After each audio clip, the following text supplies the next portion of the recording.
नमस्कार, मैं हूं विशाल यादव। एससी एसटी और ओबीसी वर्ग के लिए सुप्रीम कोर्ट ने बहुत बड़ा फैसला सुना दिया है। यह समझ लीजिए कि सुप्रीम कोर्ट ने सुप्रीम पावर दे दी है। एससी एसटी ओबीसी को बहुत बड़ा अधिकार मिल गया है। इस खबर को देखने के बाद हर दलित, हर पिछड़ा, हर आदिवासी गदगद हो जाएगा और शायद मनुवादियों की जलकर राख हो जाएगी। अब खबर को जरा गौर से समझिएगा।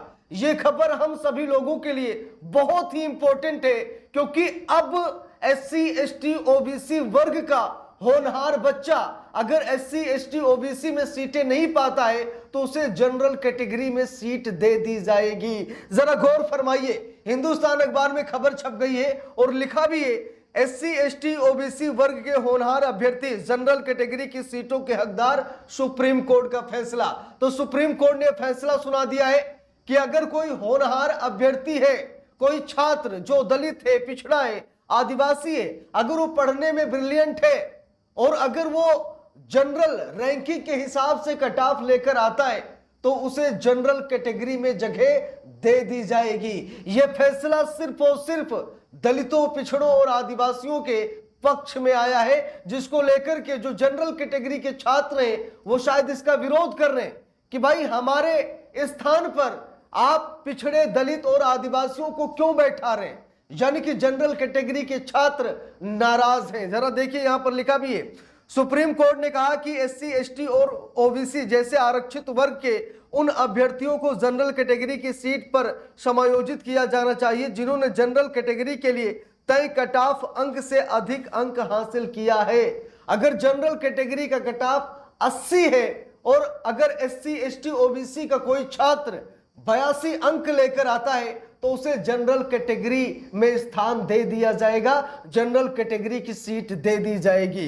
गौर फरमाइए, लिखा भी है, सुप्रीम कोर्ट ने शुक्रवार को कहा कि आरक्षित श्रेणी के उन अभ्यर्थियों को अनारक्षित सीट पर समायोजित किया जाना चाहिए जिन्होंने समान श्रेणी के लिए निर्धारित कट ऑफ अंक से अधिक अंक हासिल किए हैं। न्यायमूर्ति एम सुंदरेश और न्यायमूर्ति सतीश चंद्र शर्मा ने इस ऐतिहासिक कानूनी सिद्धांत की पुष्टि करते हुए कहा कि यह अब कानून का एक स्थापित सिद्धांत है कि आरक्षित श्रेणी एससी एसटी और ओबीसी से जुड़े उस अभ्यर्थी को खुले या अनारक्षित रिक्त पद पर भर्ती के लिए योग्य माना जाएगा जिसने समान श्रेणी के लिए निर्धारित कट ऑफ अंकों से अधिक अंक हासिल किए हैं।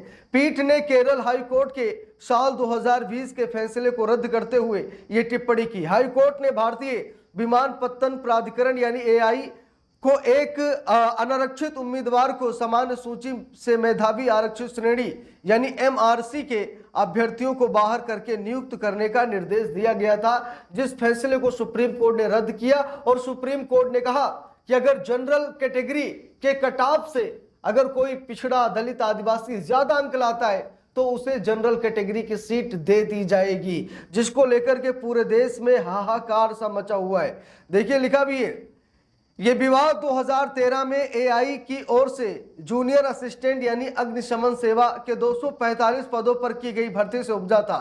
चयन प्रक्रिया का पालन करते हुए एआई ने समान श्रेणी के अभ्यर्थियों और ओबीसी, एससी तथा एसटी पृष्ठभूमि के मेधावी उम्मीदवारों को शामिल करके 122 अनारक्षित सीटों को भरा था। तो बात है दोस्तों कि साल 2013 में यह विवाद तब हुआ जब 245 पदों पर भर्ती हुई अग्निशमन सेवा में, जिसमें एससी एसटी और ओबीसी के मेधावी छात्रों को शामिल किया गया, उम्मीदवारों को शामिल किया गया और 122 अनारक्षित सीटों से उनको भरा गया था। यानी कि जहां उनका रिजर्वेशन नहीं था, 122 सीटों को भरा गया, जिसको लेकर यह बवाल शुरू हुआ और जनरल कैटेगरी के लोगों ने कहा कि भाई हमारे अधिकार क्षेत्र में, हमारे सीट पर इन्हें क्यों लाया जा रहा है।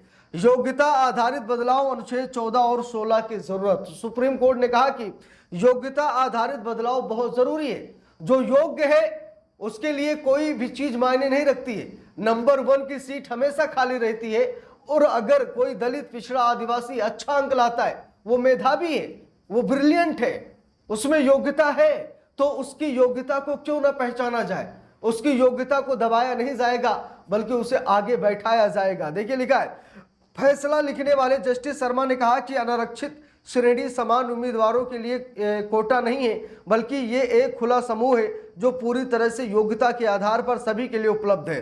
फैसले में कहा गया है कि ये योग्यता आधारित बदलाव अनुच्छेद 14 यानी कानून के समक्ष समानता और अनुच्छेद 16 यानी सार्वजनिक रोजगार में अवसर की समानता की एक जरूरत है। इसमें कहा गया कि जब आरक्षित श्रेणी का कोई अभ्यर्थी बिना किसी रियासत यानी जैसे आयु या शुल्क में छूट का इस्तेमाल किए समान उम्मीदवारों से बेहतर प्रदर्शन करता है तो उसे खुले उम्मीदवार के रूप में गिना जाएगा। पीठ ने कहा कि इससे आरक्षित कोटे की सीट उस विशिष्ट आरक्षित श्रेणी के अगले सबसे योग्य उम्मीदवार के लिए उपलब्ध रहती है। तो बात है दोस्तों कि सुप्रीम कोर्ट का यह फैसला नजीर बन गया है। सुप्रीम कोर्ट का यह फैसला इतिहास रच रहा है। सुप्रीम कोर्ट के इस फैसले से लाखों करोड़ों दलितों, पिछड़ों, आदिवासी कहीं न कहीं थोड़ा सा खुश नजर आ रहे हैं कि चलिए ठीक है, अगर हमें अपनी आरक्षित सीट में जगह नहीं मिलती है तो हम अनारक्षित सीट में भी हम जा सकते हैं। यानी कि अगर हम योग्य हैं तो हमारी योग्यता को नकारा नहीं जा सकता। अगर हम काबिल हैं तो हमारी काबिलियत पर सवाल नहीं खड़े किए जा सकते। अगर सच में हम होनहार हैं, हमने सच में मेहनत की है तो हमें जगह मिलेगी। तो दोस्तों सुप्रीम कोर्ट का ये सुप्रीम फैसला है, इसका सम्मान सभी को करना चाहिए। जनरल कैटेगरी के कुछ लोग इसका विरोध तो कर रहे हैं कि भाई हमारे अंगने में तुम्हारा क्या काम है, यानी हमारी सीट पर आप कैसे आ सकते हैं। लेकिन समझना चाहिए उन लोगों को भी कि जो योग्य है, जिसमें ज्ञान है, जिसमें मतलब योग्यता है, जो चीजों को समझ रहा, जो आपसे बेहतर कर सकता है, तो उसको जातिवाद के तराजू में ना तोला जाए। उसे आरक्षित और अनारक्षित सीटों पर न तोला जाए, क्योंकि नंबर 1 की सीट हमेशा खाली रहती है। नंबर 1 की सीट कभी नहीं भरती है। तो अगर कोई नंबर 1 है तो उसे जगह देनी चाहिए, चाहे वो किसी भी जात से हो, किसी भी धर्म से हो, किसी भी मजहब से क्यों ना हो। तो सुप्रीम कोर्ट ने यही कहा कि अनुच्छेद 14 और 16 को लागू कीजिए, किसी के साथ भेदभाव नहीं होगा, जिसमें योग्यता है उसे सलाम किया जाएगा। यह नहीं देखा जाएगा कि अरे आरक्षित श्रेणी कि सीटें फुल हो गई हैं तो उसको नकार दो, तो ऐसा नहीं होगा। अगर आरक्षित सीटें फुल हो गई हैं तो अनारक्षित सीटों में भी उसे दाखिला दिया जाएगा, उसे वहां सेवा का मौका दिया जाएगा और सम्मान दिया जाएगा, कानूनन दिया जाएगा। ऐसा नहीं कि भीख में दिया जाएगा। अब दोस्तों सुप्रीम कोर्ट के इस फैसले से आप लोगों में कितनी खुशी है आप लोग कमेंट करके जरूर बताइएगा, और वीडियो को जितना हो सके दबाकर शेयर कीजिएगा। हर खबर ब्रेकिंग न्यूज नहीं, कुछ खबर हम लोगों की जिंदगी से जुड़ी होती है, इसलिए ऐसी खबरों को हमें दबाकर शेयर करना चाहिए, लोगों तक पहुंचाना चाहिए, ताकि अच्छी तरीके से लोग देख सकें और समझ सकें। बाकी आप लोग अपनी क्या प्रतिक्रिया देना चाहते हैं, अपनी क्या राय देना चाहते हैं, सुप्रीम कोर्ट के इस जजमेंट पर आप लोग क्या कहना चाहते हैं, कमेंट करके जरूर बताइएगा। वीडियो को लाइक शेयर, अगर चैनल पर नए हैं सब्सक्राइब करके सपोर्ट कीजिएगा। मिलते हैं दूसरी वीडियो में, तब तक के लिए बहुत बहुत धन्यवाद।